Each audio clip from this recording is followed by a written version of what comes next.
অল্প সময়ের মধ্যে দুটা রুটি দিয়ে দুটা ডিম দিয়ে একবারে ঘরোয়াভাবে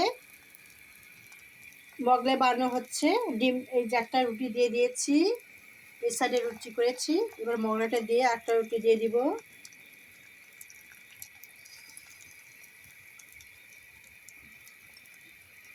একটা রুটি দিয়ে দিচ্ছি,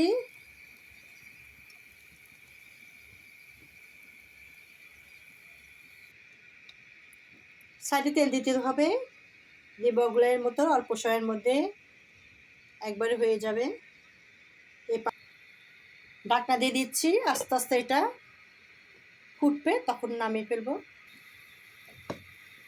এপাশ ওপাশ উল্টে দিতে হবে।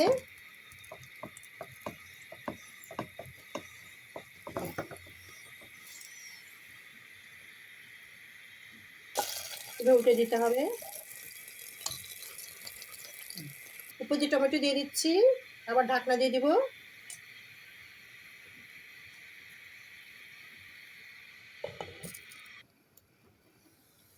হয়ে গেছে। এর পাশে ওপাশে একবার লাল লাল করে ভেজে নিয়েছি। দুটা রুটি আর দুইটা ডিম দিয়ে দেখছেন কতটা সুন্দর। অল্প সময়ের মধ্যে আমি এপাশ ওপাশ ফ্রাই প্যানে দিয়ে একবার মুসমুসা করে ভেজে নিয়েছি। সময়টাও কম লাগছে, খেতে কিন্তু কোনো অংশ কম হবে না। আমরা সচরাচর বাজারে কিনেই খাই মোগলাই, সেই মোগলাইয়ের মধ্যে কিছু হবে। দুটা আটা দিয়েই দুটা রুটি বানিয়েছিলাম, তার মধ্যে দুটা ডিম দিয়ে এপাশ ওপাশ উল্টিয়ে বানিয়ে নিয়েছি। সঙ্গে আছে হাতে তৈরি করা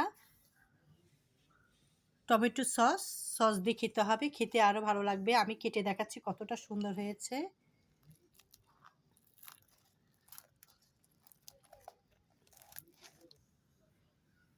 আমি চাকুটা কেটে নিয়েছি, দেখতে পাচ্ছেন এভাবে একবারে মশমশা কতটা সুন্দর হয়েছে। খেতে খেতে অনেক লোভনীয়। দুটা ডিম দিয়ে দুটা আটা দিয়ে দুটা রুটি বানিয়েছিলাম, সেই রুটি দিয়ে বানানো হয়েছে। দেন কতটা সুন্দর মশমশা করে নিজের ইচ্ছা মতো করা হয়েছে।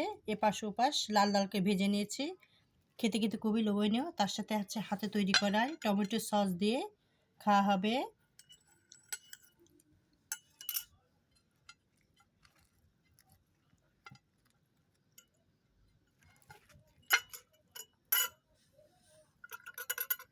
খুবই টেস্টফুল। দেন কতটা সুন্দর হয়েছে। সাইডে দেখেন একবারে মশমশা, অনেক সুন্দর খেতে কিন্তু অনেক। বাচ্চাদের টিফিন টাইম, সকাল সন্ধ্যা স্ন্যাক মজাদার আয়োজন। রেসিপিটা ভালো লাগলে অবশ্যই লাইক কমেন্ট করবেন, শেয়ার করে দেবেন। শুভকামনা। আল্লাহ হাফেজ।